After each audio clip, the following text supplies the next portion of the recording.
Outside visit, good showing.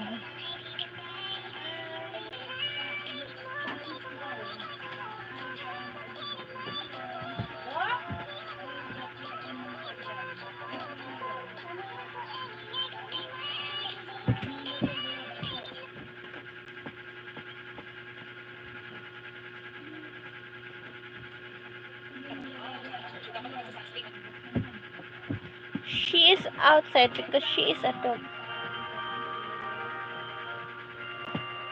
Nagpahayag ng public apology ang isang dating guro ng University of Southern Mindanao matapos niyang aminin na ginamit niya ang thesis na gawa ng kanyang dating estudyante.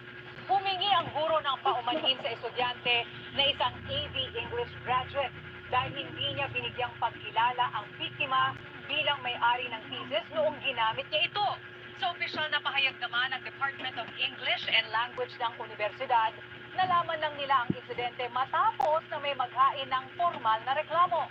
Ang pag-post ng public apology ng guro sa Facebook page ng universidad ang naging kondisyon ng estudyante para hindi ituloy ang reklamo laban sa guro. Dagdag ng universidad, nagkasundo na rin sa isang katanggap-tanggap na areglo ang magkabilang panig. Nagpahayag ng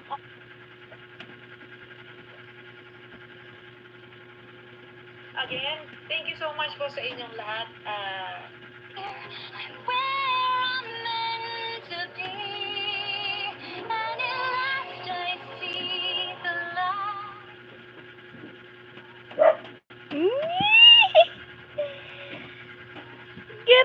Getting beautiful. Thank you.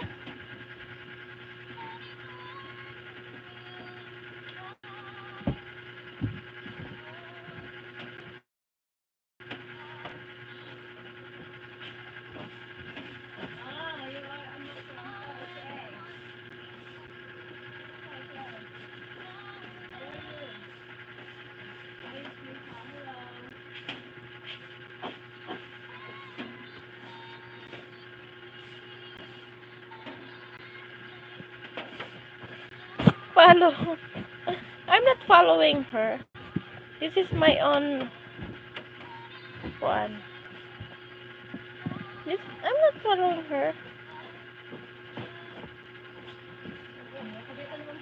This is my own.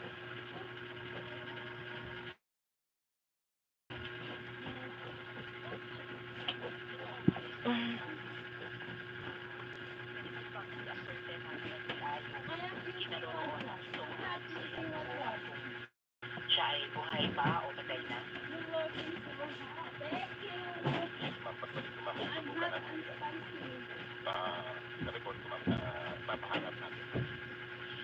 Salamat po, RD. Pinapahanap na ang tunay na Alice Leal Guo. Ayon sa record ng NBI, kumuha ang tunay na Alice Leal Guo ng NBI clearance. Malinaw na totoo ang ginagawa ng birth certificate ni Mayor Alice Guo. Pero ninakaw niya ang katauhan ng totoong may-ari ng nasabing birth certificate. Kaya tanong ngayon ng maraming Pilipino, nasaan ang totoong Alice Leal Guo?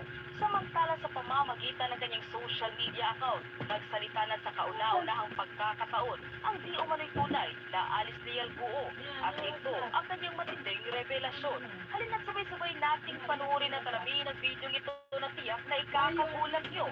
Ngunit bago tayo magpatuloy, huwag kalimutang i-like, share, subscribe, and click the notification bell for more updates at more upcoming videos. Maraming salamat! Pareho ang pangalan, pareho ang kaarawan, pero iba-iba ang mukha. Ito ang matinding revelasyon ni Senator Risa Ontiveros sa pagdinig ng Senate Committee on Women and Children, ang larawan ng isang Alice Leal Guo, kapangalan at kababayan pa mismo ni suspended Bambantarlac Mayor Alice Guo.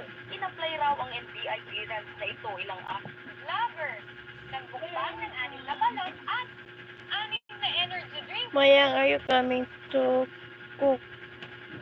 Huh? Cook out. Today it's the 4th of July in America. No? What did I do there?